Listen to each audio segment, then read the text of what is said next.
Lovely Wednesday. Ito, lunchtime.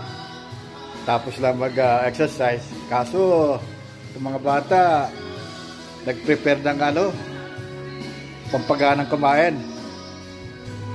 Naghanda sila. Itong, ano man tawag dito, samgyeopsal. Korean food. Hindi natin alam kung mababawasan ng kain o mapaparami. Baka pampagana lang yung exercise ko. Kasi ito, yan.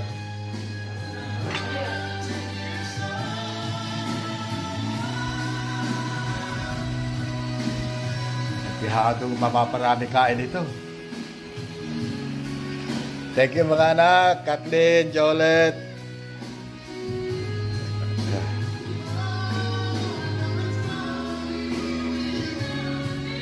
Kaso, hindi ako marunong gumamit ng chopstick eh. Tinidor na lang. Para sigurado.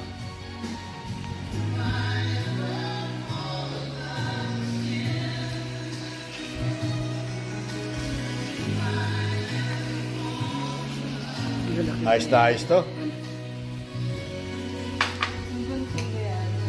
O, sige.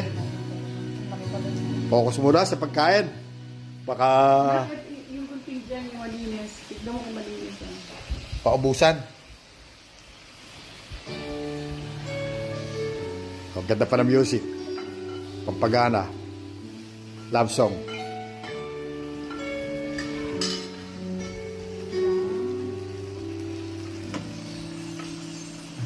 Kaya sa inyo dito tarapos. Gawa. Kami from you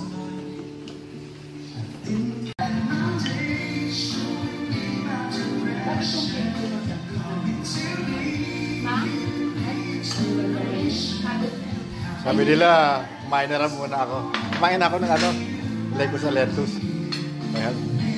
Sarap na sarap siya ng mga mama, mga bata. Nakatuwa. Kasi dyan, hindi na makapagsalita eh. Sarap daw eh. Sarap ba, ma? Yes. Ha? Yes. Ate, ano masarap? Ha? First time namin ginawa ito.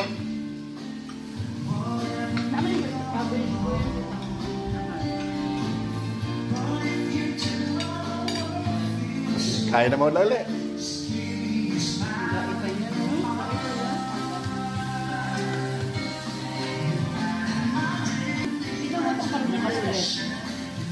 Masarap to.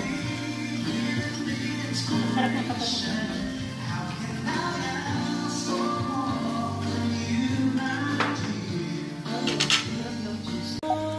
Ito, ang tawag pala dito, shabu-shabu.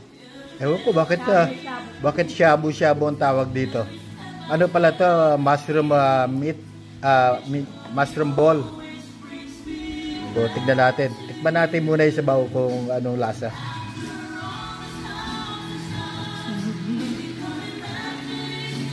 Sus, Ginoo.